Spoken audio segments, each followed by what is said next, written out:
The woman known to history as Anne Boleyn was born in or around 1501 at Blickling Hall in Norfolk, although sometime in her early childhood the family would move to what would become their principal residence, which was Hever Castle in Kent.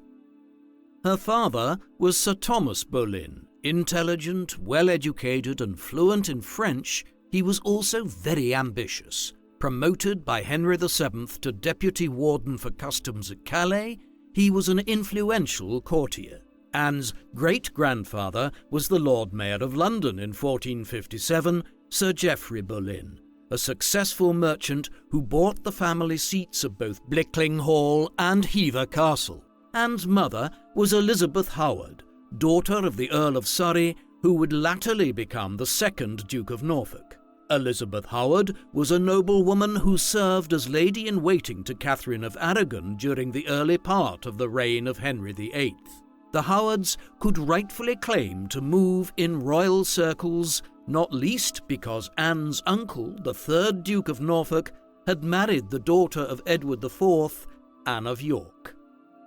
Anne was educated to a high standard along with her siblings by members of her household, and it was Anne and her brother George who were the better students, the two also sharing a particular closeness as brother and sister. Anne would have learned the traditional lessons of the time, such as reading and writing, as well as languages and music, but she would also have been taught the traditionally feminine lessons of needlework, dancing, and singing. Only two of Anne's siblings survived into adulthood. They were George and Mary. However, their ages and even the order of their birth is a point of contention, although the probable order was that Mary was the oldest as per Lord Hunsdon's account, and that Anne was the middle child, born before George, who was born in either 1504 or 1505, making Anne's probable birth date sometime around 1501. Anne was considered the less attractive of the two sisters, and rumours abound that she was born with physical marks of a large mole on her neck and an extra finger on one hand, attributes that would have aroused suspicion that she carried, quote, marks of the devil. Anne took care to hide these marks, and they did not appear in her portraiture. She also had black hair and dark eyes, not the conventional picture of beauty at the time, but despite the unusual marks on her body and the fact that she was not the oldest Boleyn girl, her intelligence meant that her ambitious father Thomas Boleyn chose Anne to send into service as a lady-in-waiting at the court of Margaret of Austria, regent of the Netherlands, and so she left England for the first time in 1513, entering the household of Margaret of Austria in Brussels. She would have set out for Brussels with a contingent of her father's servants, beginning the journey with anticipation and excitement at taking up such a sought-after position, as well as with her father's words in mind to make sure she made the best of herself as the representative of the family abroad at one of the most cultured courts in Europe. She quickly made a good impression at the Dutch court, and Margaret of Austria wrote to Thomas Boleyn stating how pleased she was to receive his daughter. Anne made good progress in learning the French language and wrote a long letter in French to her father, which is the first example of Anne's own voice in original sources. After the King of France, Louis XII's wife, died in 1514, he requested of Henry VIII the hand in marriage of his sister Mary Tudor, who travelled to France to become queen. By this time, Anne's fluency in French had become well known, and her father was asked to send her from Brussels to France to serve under Mary Tudor. This would have been a difficult request for Thomas Boleyn to ask of Margaret of Austria, as there were rumours that Margaret herself may have been the likely candidate for marriage to King Louis. Anne's sister Mary Boleyn travelled with Mary Tudor to France, as she was by now part of Mary's household. Anne travelled directly from Brussels to France and joined the French court, and was also reunited with her sister there, and when, after their marriage, King Louis sent many of Mary Tudor's attendants home to England, Anne and her sister Mary were two who were spared, and so they would have been quite close confidants to the new queen. However, when King Louis died only 3 months after their marriage, most of Mary Tudor's attendants returned to England with her in May 1515, but Anne and Mary Boleyn decided to stay at the French court in the new Queen Claude's household. Anne had most likely acted as an interpreter between Mary Tudor and her stepdaughter Claude when Louis was still alive, and so the relationship they formed must have been a good one, since Anne stayed in Queen Claude's service for the next 7 years. Whilst Queen Claude's court was quiet and demure, that of her husband Francis I was much more debauched and frivolous, and both Mary and Anne would on occasion visit the king's court in the course of their duties. During this time, Mary Boleyn gained quite a reputation for being generous with her sexual favours, even earning the nickname of the English Mare, and becoming the mistress of both Francis I and several other French courtiers when he discarded her, and when word reached Mary's family in England of her behaviour, she was sent for to return home, ending what must have been an embarrassing time for Anne at the French court. Whilst Anne was at the court of Queen Claude, she would have spent much of her time doing needlework and playing music, but also during this time she met with the sister of Francis I, Marguerite of Angoulême, who may have influenced Anne with her reformist views.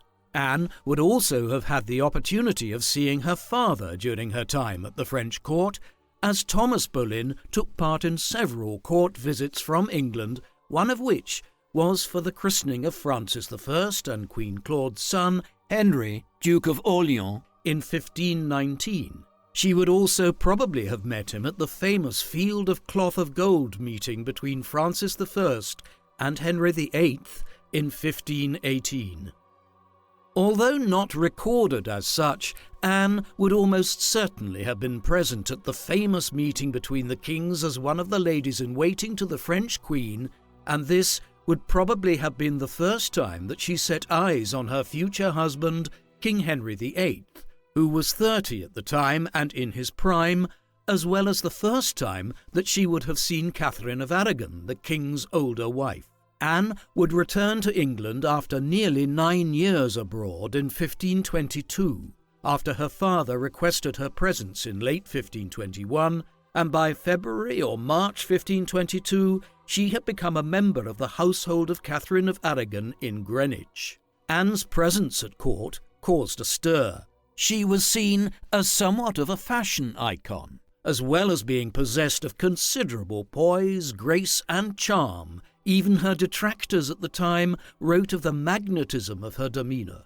In March 1522, Anne was chosen to take part in a play or masque at court in which 8 princesses, dressed in white satin, would portray various virtues. Mary Tudor would portray beauty, whilst Anne's sister Mary would portray kindness, and Anne was chosen to portray perseverance. By the time Anne returned to court in England, her sister Mary was mistress to King Henry VIII, an involvement that would last for several years, despite Mary's marriage to William Carey in 1521, which was thought a cover to protect her reputation should she fall pregnant by the king. Mary's relationship with Henry could also be the reason for Thomas Boleyn's progression, as he was made controller of the household in 1520 and treasurer of the household in 1522, as well as being made Viscount Rochford in 1525. However, Mary received little from her relationship with Henry after she was discarded in 1525. This treatment may well have warned Anne to hold out for what she wanted when looking for marriage and love, and this she would make sure she did. What Anne hadn't realized when she left France was that she was being summoned home in order that she should be married. Thomas Boleyn and Cardinal Wolsey in talks with King Henry, had arranged for Anne to be married to the eldest son of Sir Piers's butler, James, to avoid a succession disagreement over the rightful ownership of the title of the Earlship of Ormond, over which Thomas Boleyn had a claim, as did the butlers. It seems that Anne was not keen on the match between herself and James Butler. Her delaying tactics eventually proved successful, and the marriage idea dwindled and never, in fact, happened, despite having the approval of the king. Anne wanted an advantageous marriage for herself and was also known as a willful character. She defied the conventions of the time and arranged a marriage for herself. Her chosen partner was Henry Percy, heir to the earldom of Northumberland. It was a very good match for Anne, and Henry Percy immediately fell deeply in love with her. It has been speculated that following their engagement, they may have actually consummated their relationship, as Anne would have been eager to ensure her path to becoming Countess of Northumberland. This fact could also have been known by Lady Wingfield, who Anne wrote to quite humbly before her later marriage to Henry, probably hoping to keep the matter a secret. However, the marriage never in fact happened, as the king heard of their plans and instructed Wolsey to put a stop to it. He summoned Percy to him, forbidding the marriage on the grounds that Anne was beneath him in terms of rank. Anne was furious at this decision and held a grudge against Cardinal Wolsey for the decision. Henry Percy pined for Anne and was almost continually ill until his death in his early 30s. Following her failed engagement, Anne returned to Hever Castle and became reacquainted with her next love interest, her neighbour Thomas Wyatt, whose family was well known by Thomas Boleyn, as Wyatt's father, Sir Henry Wyatt, had been created a Knight of the Bath along with Thomas Boleyn at Henry VIII's coronation, and they shared the office of Constable of Norwich Castle from 1511. Thomas was a handsome, athletic figure, as well as a poet who was well respected at court. The only downside was that Wyatt was already married, and so their relationship remained merely a flirtation, which continued when Anne was called back to Catherine of Aragon's court in 1525. However, Wyatt's writing made it clear that he was highly attracted to Anne and did in fact love her, with some sources suggesting that their relationship may have actually been more than platonic. However, Anne's feelings for and extent of relationship with Wyatt is ultimately uncertain. Several sources claim that Anne was not at all chaste and virtuous, and that Thomas Wyatt was allowed into her bed, and that she may have even entertained other lovers as well, with one writer claiming that the first was her father's butler when she was a girl of only 15. Another, more salacious, anti-Boleyn rumour stated that Henry VIII, who had found Anne's mother Elizabeth Howard attractive, had fathered Anne. However, this is highly unlikely, as Henry would have been only 16 at the time and still under the protection of his father, Henry VII. The accounts of her carrying on an affair with Wyatt also seem unlikely, as there were several other likely candidates she could have chosen who were not married, and as well as this, she would hold back from sleeping with the king until they were eventually married.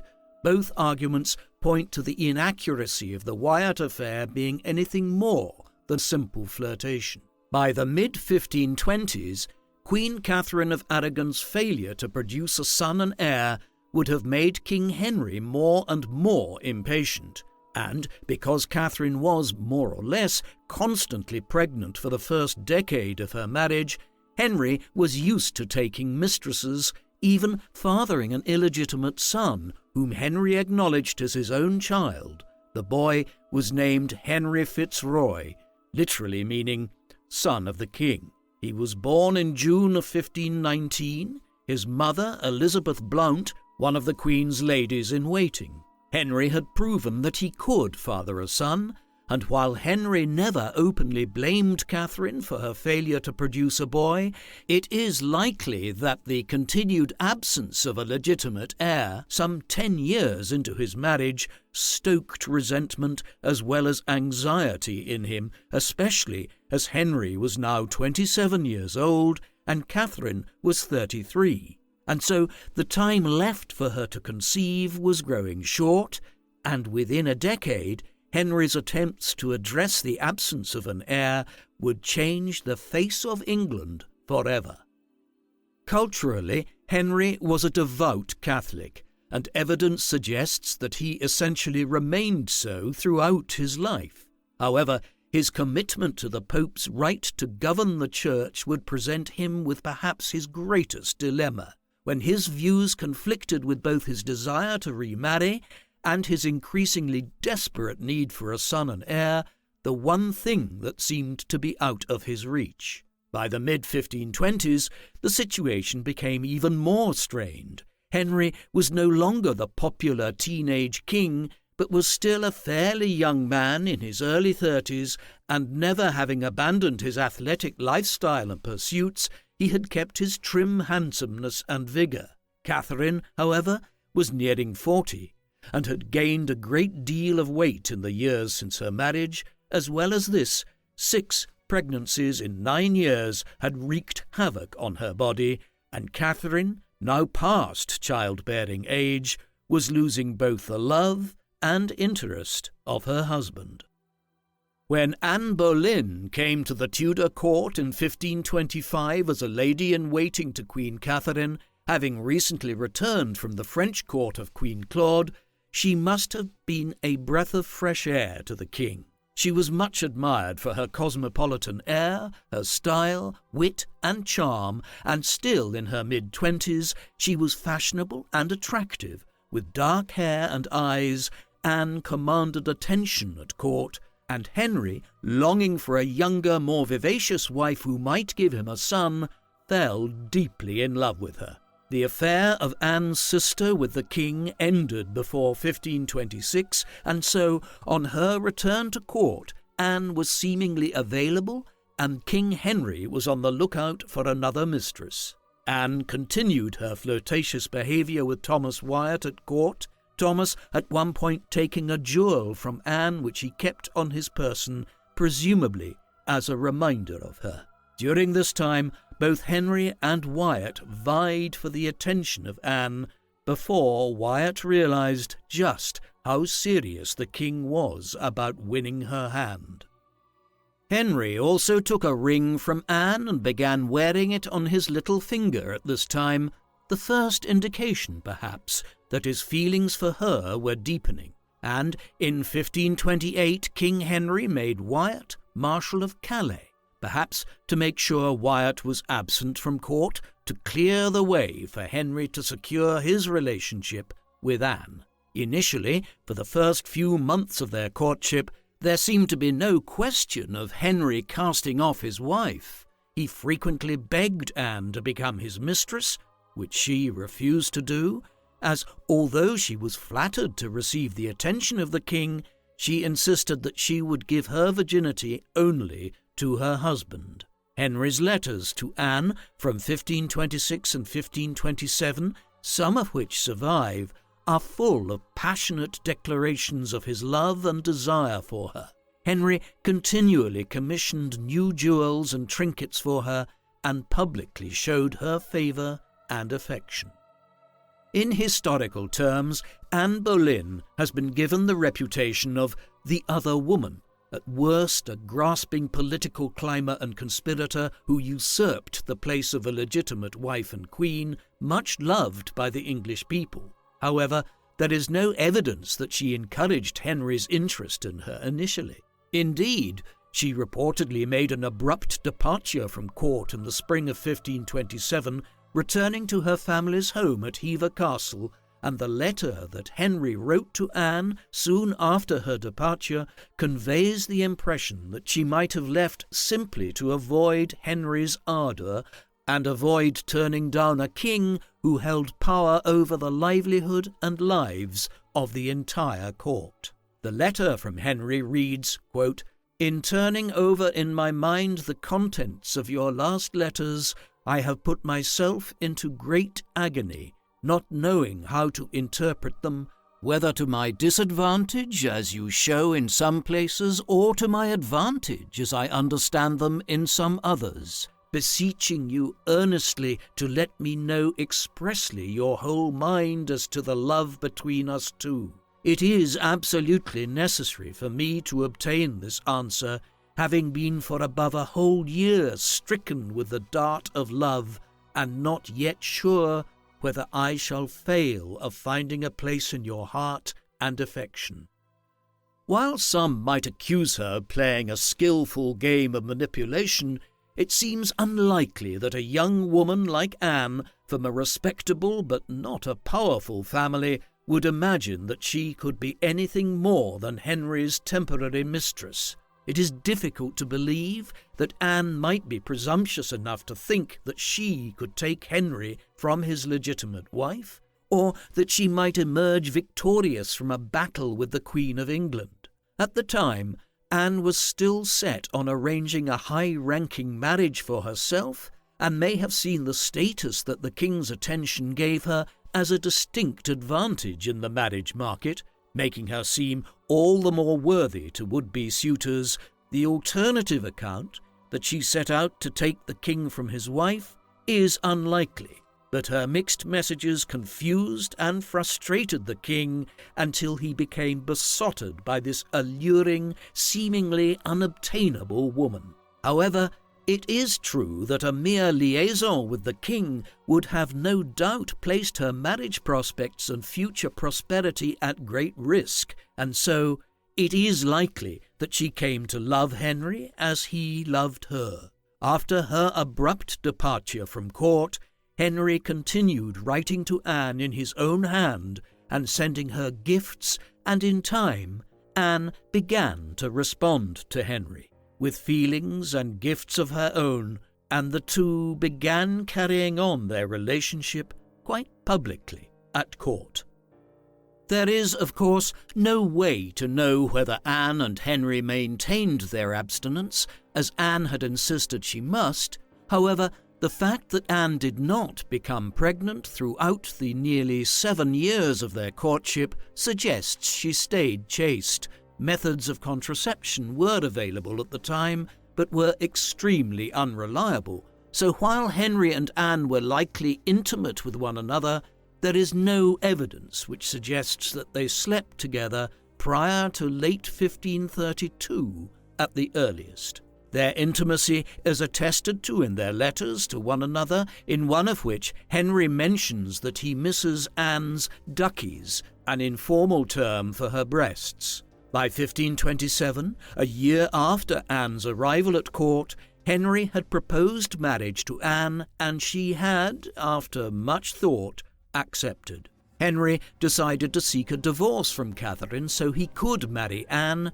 Henry's rationale for the divorce has been argued by some to illustrate the fundamental flaws in his personality, a tendency towards cold abandonment and indifference towards those he had no more use for, as well as a willingness to interpret facts to suit himself. When Henry had first married Catherine, he had done so against objections from all sides because he loved her. The Pope issued a special dispensation to allow Henry to marry Catherine, since she had been wed first to Henry's brother Arthur, and Henry and Catherine's marriage, according to Catholic doctrine, could otherwise have been considered incest based on a provision in Leviticus 20:21, quote, "If any man should take his brother's wife, it is an unclean thing. They will be childless."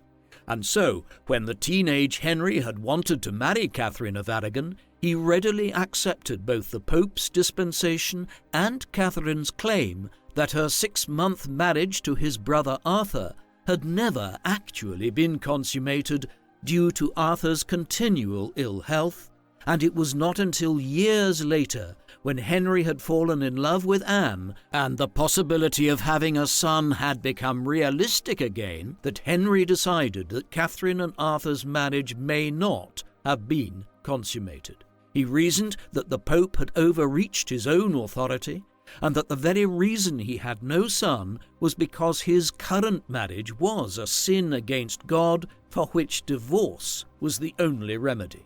Henry's ambition for love and an heir changed everything. The king would spend the next few years pursuing the great matter of his divorce.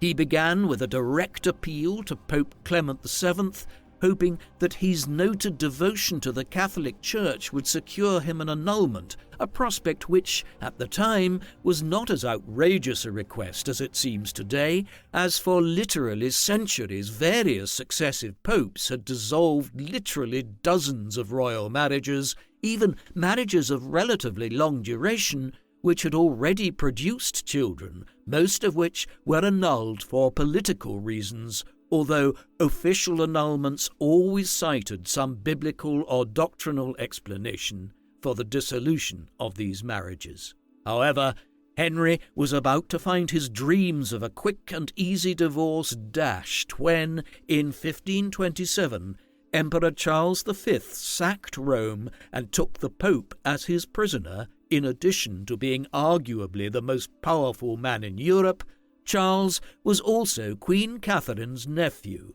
and by this point, even if the Pope had wished to grant Henry his divorce, he would have been unable to. Henry then turned to Cardinal Wolsey, who had never failed him and who owed literally all he had to the king. Thomas Wolsey was not born to the nobility like most clergymen of the day who became archbishops, cardinals, and papal legates. Wolsey was the son of a butcher from Ipswich, originally an obscure chaplain, until, under Henry's patronage, he was made bishop, archbishop, and cardinal in fairly quick succession. Wolsey had not only been Henry's Lord Chancellor, he had also been his mentor as a young king still finding his way, but whatever the reason for Wolsey's failure to procure the divorce, whether inability or reluctance, it would lead to his ruin. The cardinal, working with Cardinal Campeggio, a special legate appointed by the Pope, set up a legatine court to determine Henry's great matter. But the court was unable to reach a decision with regard to the merit of Henry's claims for an annulment, and ruled that the matter should be decided by the College of Cardinals in Rome. It is unclear whether Wolsey truly wanted to give Henry his desire, or if, like his ecclesiastical counterparts, he saw the danger of allowing the king to divorce his famously pious Catholic wife and marry Anne, who was reliably rumoured to be a Lutheran reformer. But whatever his intentions, the failure of the legatine court was Wolsey's downfall, as Henry commanded his arrest and imprisonment, citing the treasonous tone of letters Wolsey had written to Vatican officials. However, the cardinal, in fact, died of natural causes on his way to London before Henry could behead him. Henry did not sit idly by, waiting for the College of Cardinals or the Pope to decide the fate of his marriage. Instead, he began to canvass the opinions of theologians at Europe's universities, asking them to study, deliberate, and pronounce a verdict on the merits of his case for divorce. However, Henry would be disappointed twice more, as the majority of university theologians and later the College of Cardinals would decide in favour of Queen Catherine, declaring the king's first marriage valid after all. It is unclear when Henry first began to consider repudiating the Pope's authority in England, thus removing the obstacle to his divorce. Anne Boleyn's influence as a Lutheran sympathiser and reformer is entirely plausible, as is the influence of Thomas Cromwell, another reformer who was first Henry's private secretary and later rose to become the Lord Privy Seal. In fact, there were quite a few reformers in the English Parliament and at court at the time, and anti-clericalism was rife among them, but perhaps it was his introduction to the little-known clergyman and theology professor from Cambridge, Thomas Cranmer, which truly planted the seed in his mind. According to Cranmer, who was a passionate reformer, kings anointed by God answered only to God, and therefore Henry should not have had to pursue his divorce through legal means. This atmosphere and these ideas may have emboldened Henry to formally break with the Roman Catholic Church and pursue one of the most radical bids for power ever made by a European monarch, the claim to the absolute powers of both king and pope. It would take nearly 2 years for Henry to establish the fulfilment of his will over both Parliament and the English clergy, but by 1532, Henry had what he wanted. He was the supreme head of the Church in England, and Parliament had legislated a full break with the Pope, stopping virtually all payments to Rome, and because he wanted his great matter decided by the English Church, which was much better from a public relations standpoint than declaring it himself, he made Thomas Cranmer Archbishop of Canterbury, empowering him to lead the clergy to the right decision, in other words, to vote in Henry's favour with regard to his divorce. In April of 1533, Archbishop Cranmer declared Henry's marriage to Catherine invalid, but by that time Henry had already been remarried for 3 months, having wed Anne Boleyn in a secret ceremony on the 25th of January 1533. As well as this, Anne had already made her first appearance at court as Queen and had taken up residence in what had been Catherine of Aragon's apartments, also taking up the motto, "The Most Happy." However, controversially, some historians suggest that when she came to the altar, Anne was already pregnant, as on the 7th of September 1533, just over 7 months after their marriage, Anne gave birth to Princess Elizabeth, the future Elizabeth I of England. The king, once married, had wanted Anne to be crowned queen speedily due to her burgeoning pregnancy, as he wanted his expected child to be born to a consecrated mother, and so plans went ahead for Anne's coronation. As part of her procession, Anne would take a barge, and she made sure that it was Catherine of Aragon's barge that was commandeered for the royal procession. Reportedly, she had Catherine's coat of arms not only removed from the barge, but also destroyed. The festivities began on the 29th of May 1533 and lasted for 5 days.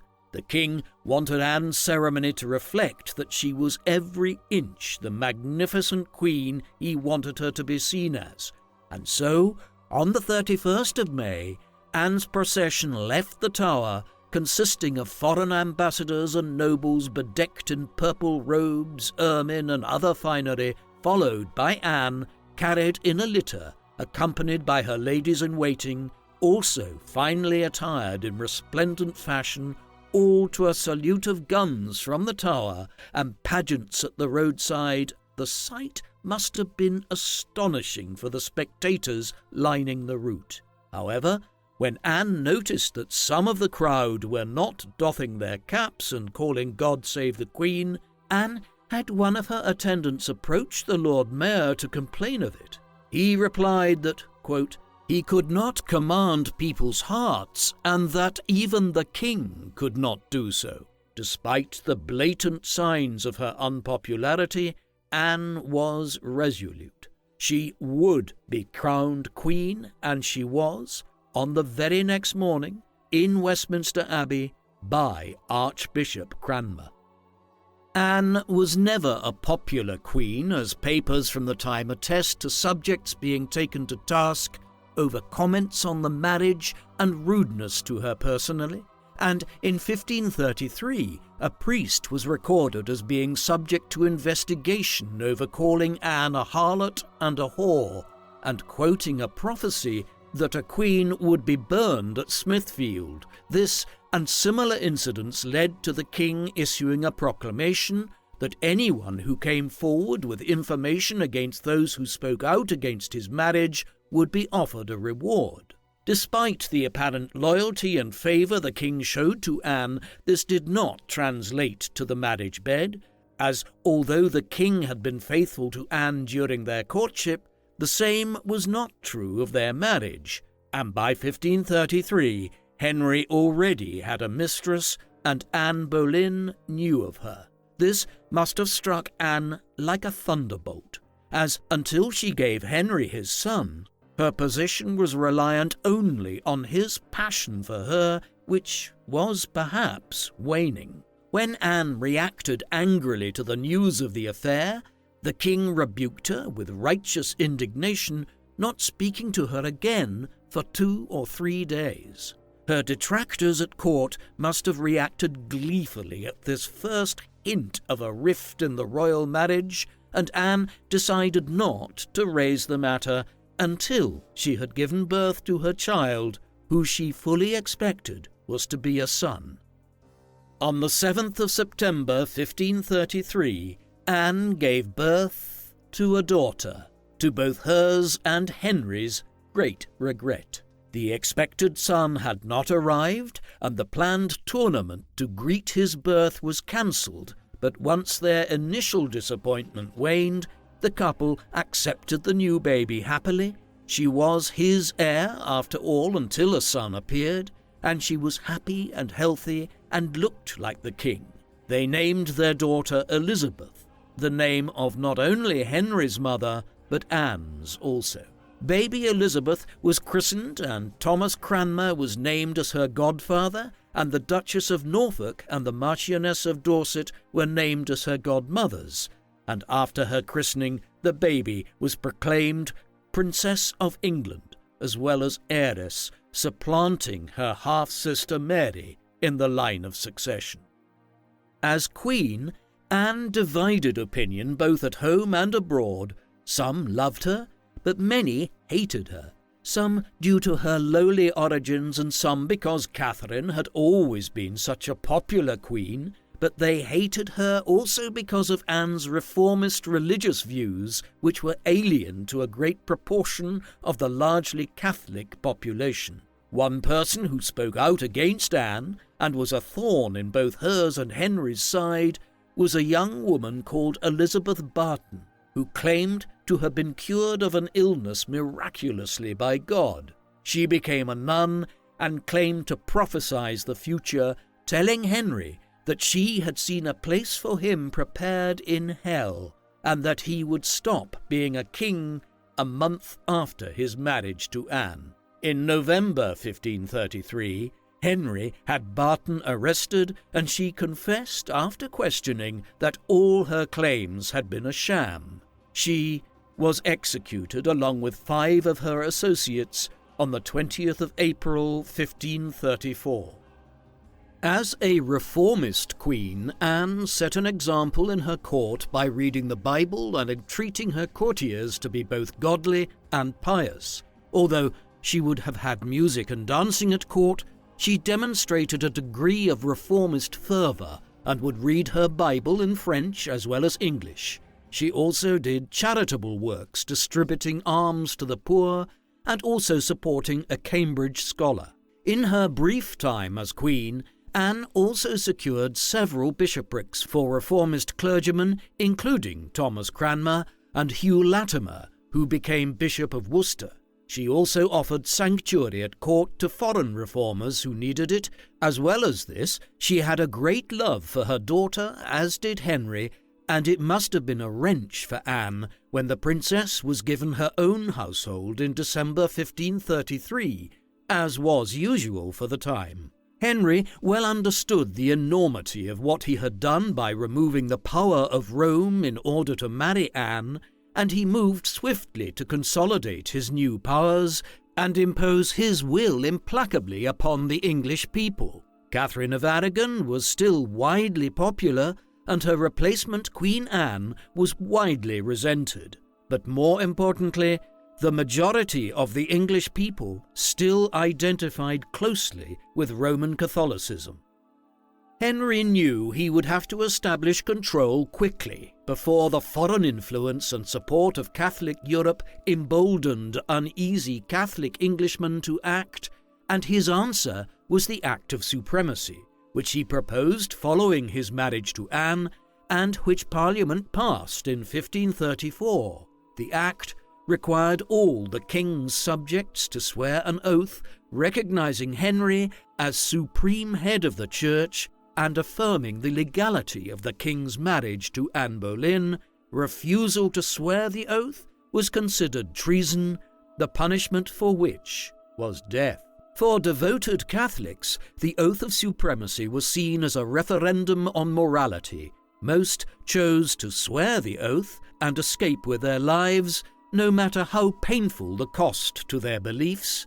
Others, like Henry's old friend and mentor Sir Thomas More, would not. More had largely retired from court and public life in general. Following the death of Thomas Wolsey, Henry had named More Lord Chancellor, a post which he resigned from only 2 years later in 1532, alienated and demoralized by the erosion of papal authority he had witnessed at court. He had never spoken publicly against the king or against his marriage to Anne, but as of 1535 he remained one of only a few of Henry's subjects who still had not taken the oath.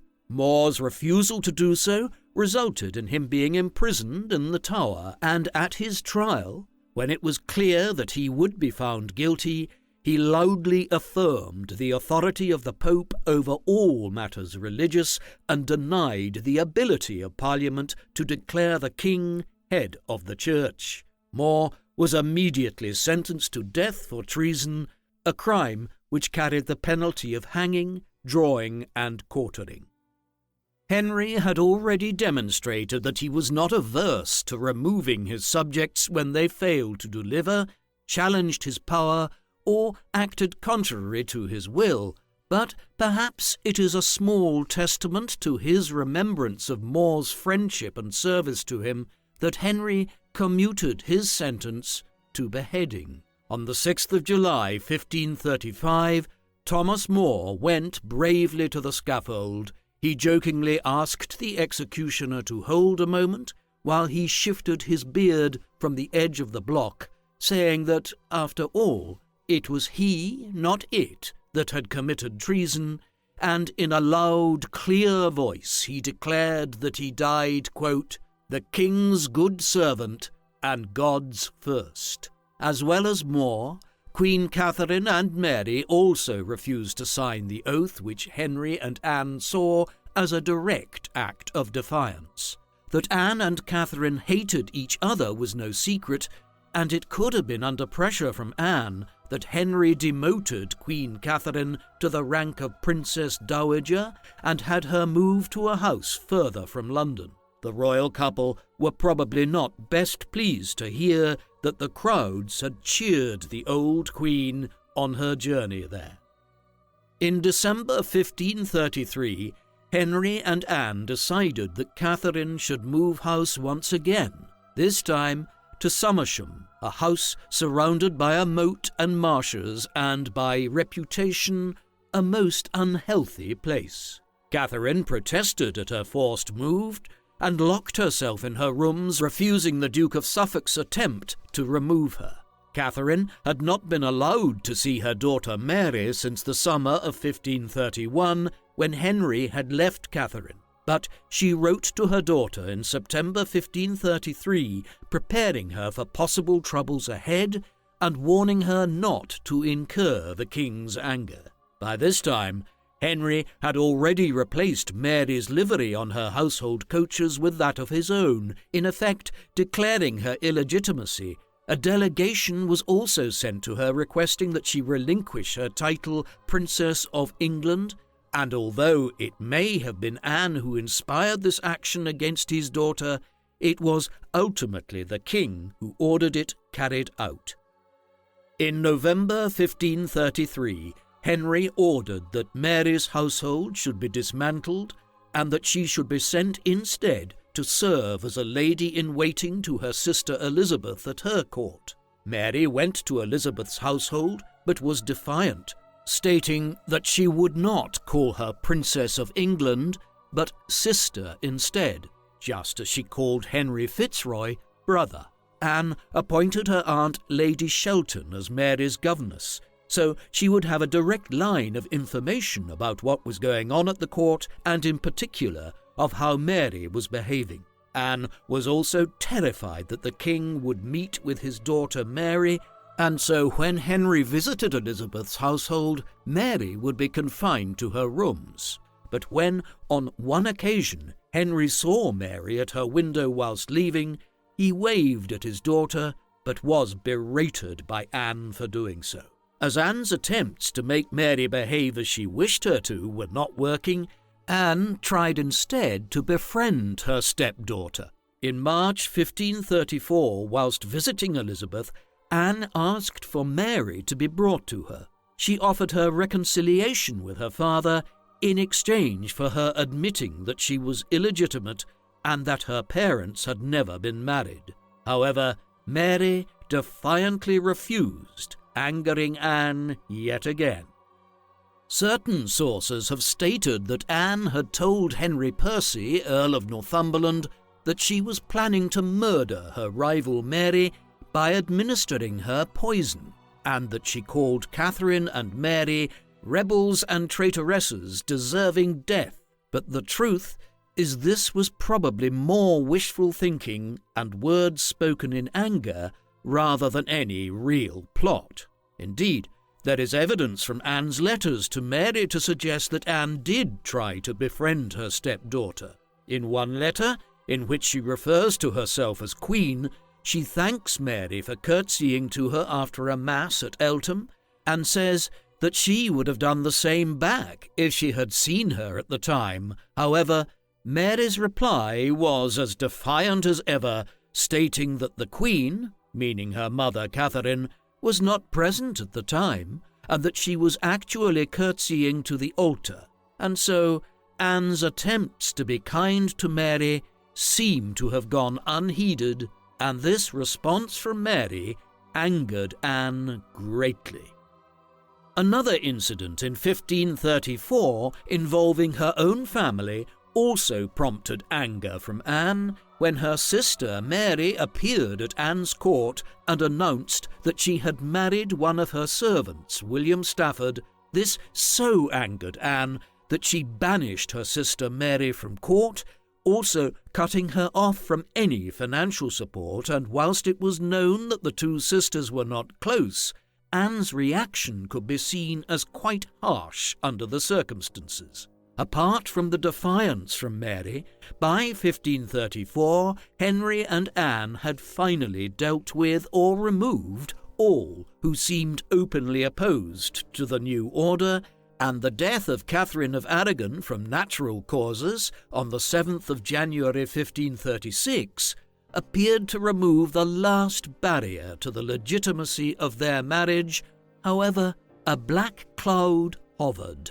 Anne had become pregnant twice following the birth of Elizabeth, but both pregnancies had resulted in miscarriages.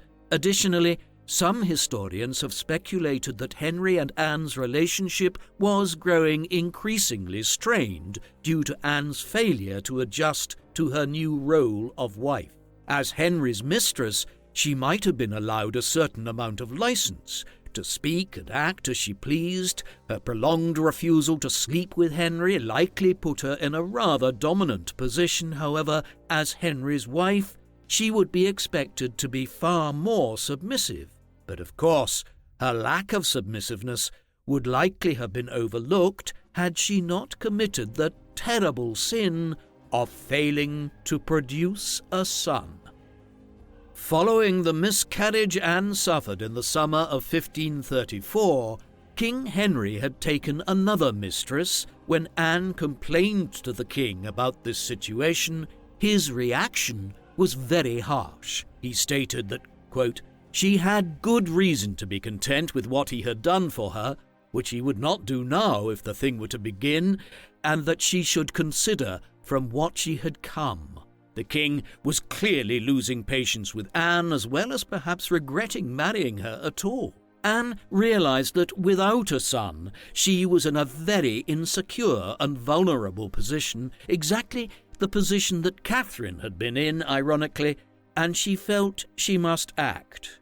She took Lady Rochford, her sister-in-law, into her confidence and conspired to have Henry's latest mistress removed from court. However, their plan failed and only resulted in Lady Rochford being banished from the court. By early 1535, Anne was becoming even more isolated at court.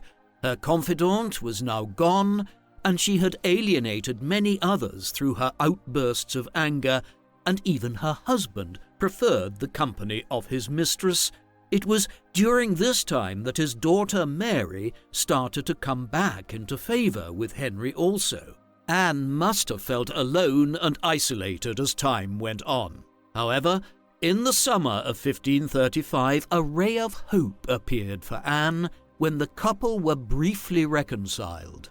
Anne became more accepting of the idea of Henry's mistresses, if not completely silent about them, and Henry made a public display of loyalty to Anne when, in July 1535, he sent Sir Thomas More to the scaffold for refusing to swear the oath of supremacy.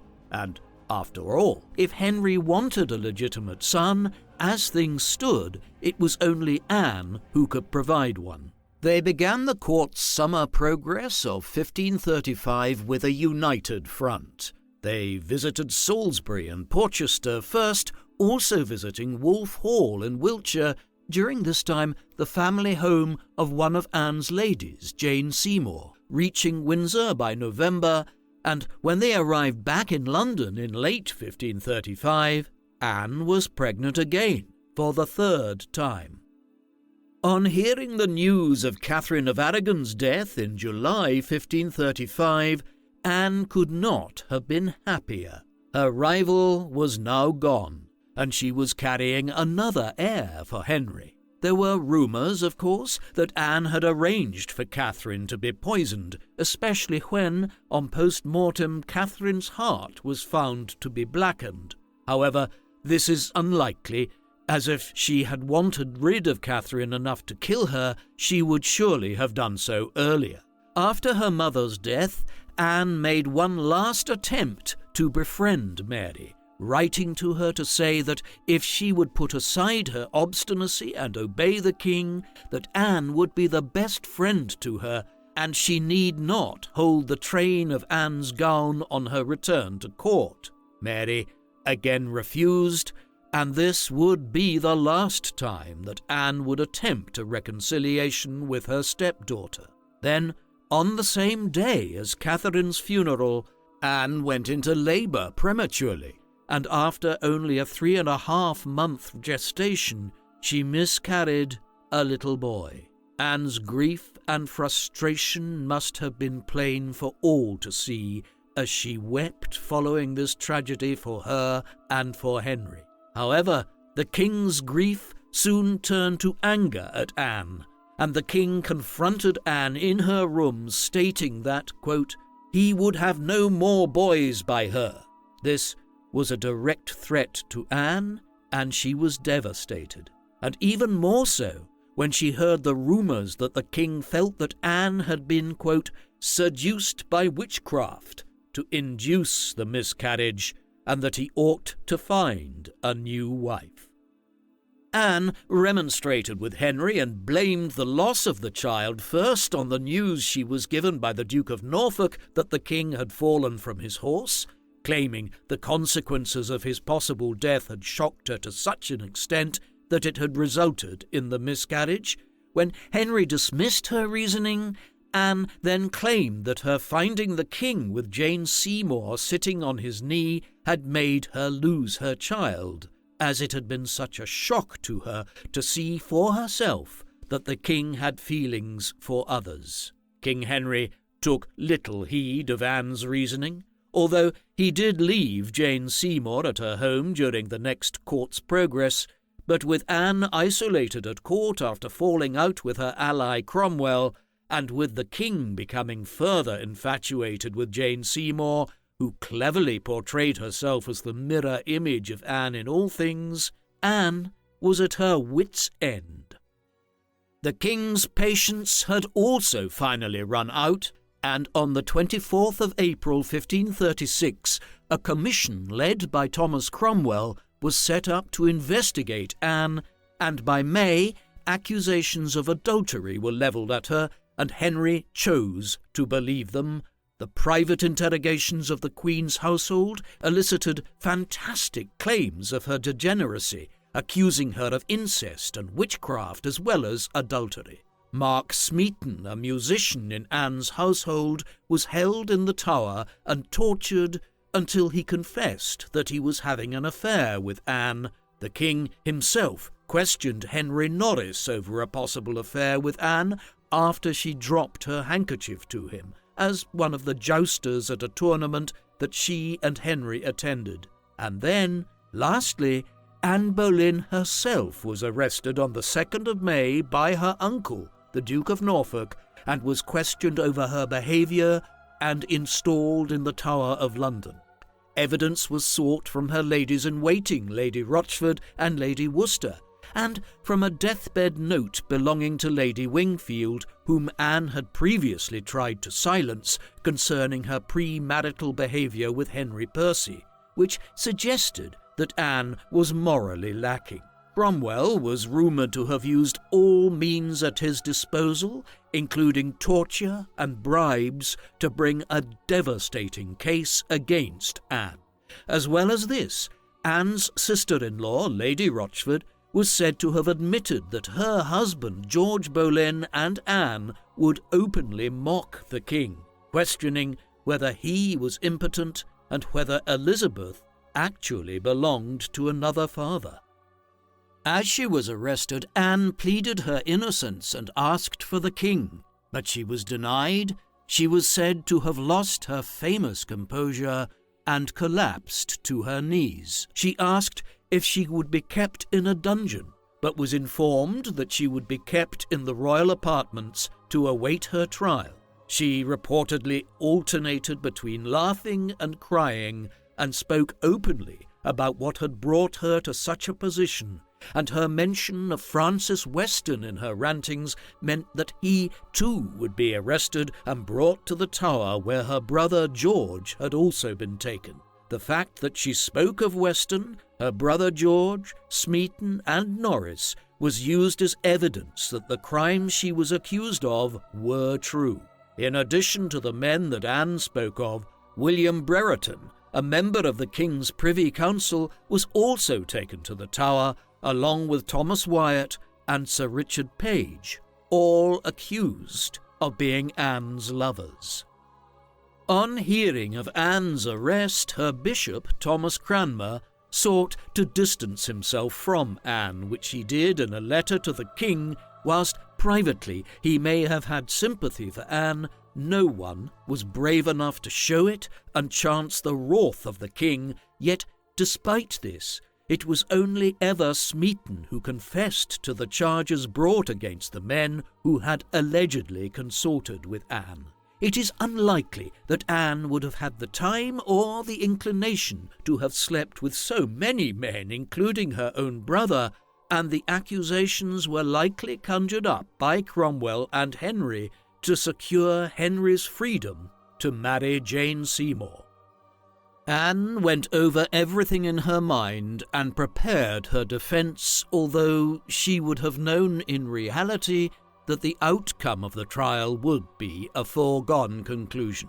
On the 12th of May, the accused men were taken to court at Westminster Hall. Smeaton confessed to the charges, whilst the other men pled not guilty as accused.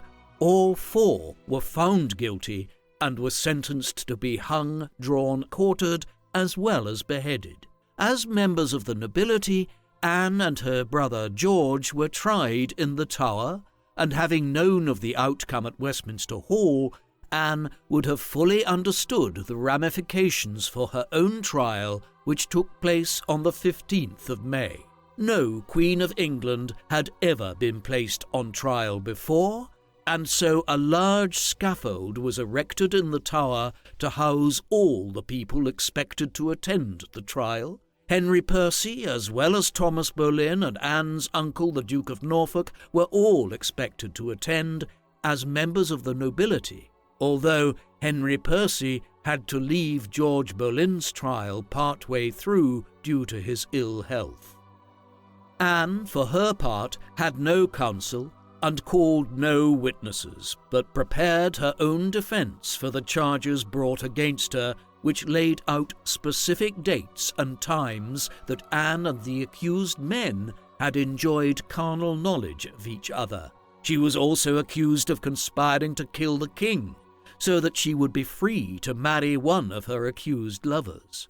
Anne stood and defended herself of all charges eloquently. However, she was found guilty by each of the nobles, who in turn stood to deliver their verdict, each having no choice but to go along with the king's wishes.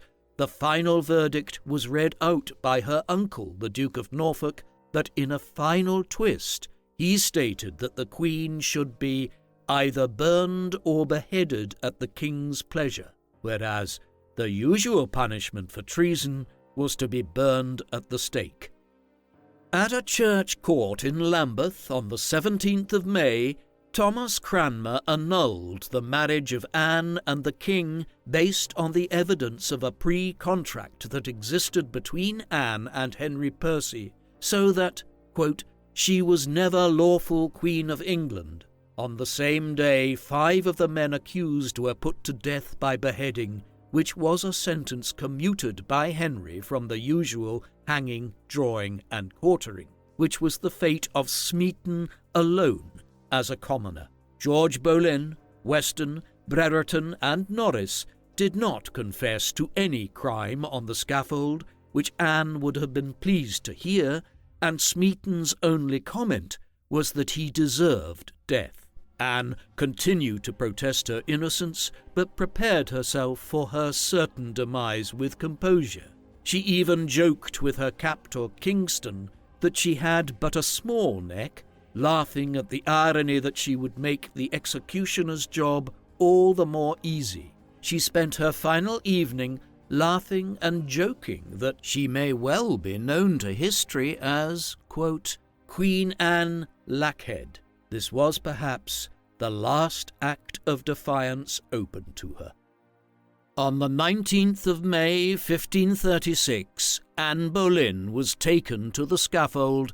In front of the gathered nobles and dignitaries, she held her composure and walked with dignity to face the crowd and make the last speech of her life. She spoke briefly and movingly of her love for the king, her sins of pride, and her desire that the people pray for her. Good Christian people, I am come hither to die. For, according to the law and by the law, I am judged to die, and therefore I will speak nothing against it. I am come hither to accuse no man, nor to speak anything of that whereof I am accused and condemned to die. But I pray God save the king, and send him long to reign over you. For a gentler nor a more merciful prince was there never, and to me he was ever a good, a gentle, and sovereign lord. And if any person will meddle of my cause, I require them to judge the best, and thus I take my leave of the world and of you all, and I heartily desire you all to pray for me. O Lord, have mercy on me. To God I commend my soul. The king had sent for an expert swordsman from Calais to come to the Tower to carry out the execution of the queen. She knelt on the scaffold, as there was no need for a block, and with one swift blow of his sword, her head was removed from her body, and the first Queen of England to ever be executed was dead. and within 24 hours of his second wife's execution, Henry was already betrothed to Anne's lady-in-waiting and the woman who would become his third wife, Lady Jane Seymour. In the aftermath of Anne's death in 1536, abbeys, shrines, and monasteries throughout England were purged of religious relics such as true fragments of the cross and vials supposedly containing the blood of Christ. This statewide, systematic clampdown was not only undertaken for theological reasons, but also largely because the seizure of church property brought in a colossal amount of revenue to the royal coffers. Following disturbances and a march against the dissolution of the monasteries, Henry unleashed a brutal repression, and hundreds of rebel leaders were arrested and executed, after which Henry proclaimed that, quote, "Our pleasure is that dreadful execution be done on a good number of the inhabitants of every town, village, and hamlet that have offended in this rebellion." Indeed, even his own family were not spared Henry's wrath, as when Jane Seymour begged him on her knees to restore the abbeys, he exploded with, quote, "Get up! Do not presume to meddle in my affairs! Remember Anne." Anne is well remembered, not only as the second wife of Henry VIII and a leading figure in the Reformation, but also as the mother of Elizabeth, one of the most important monarchs to grace the throne of England. She died on the scaffold with the grace and dignity which had first drawn her to King Henry's attention. But more than this even, Anne was unique. She was a determined, driven woman with a strong personality who inspired love in a king that bordered on obsession, a truly exceptional woman of her time who no doubt passed on her strong character to her daughter. What do you think of Anne Boleyn? Was she a saintly figure who inspired love and suffered because of it? Or was she an ambitious sinner who manipulated her way into the king's life for her own ends? Please let us know in the comment section. And in the meantime, thank you very much for watching.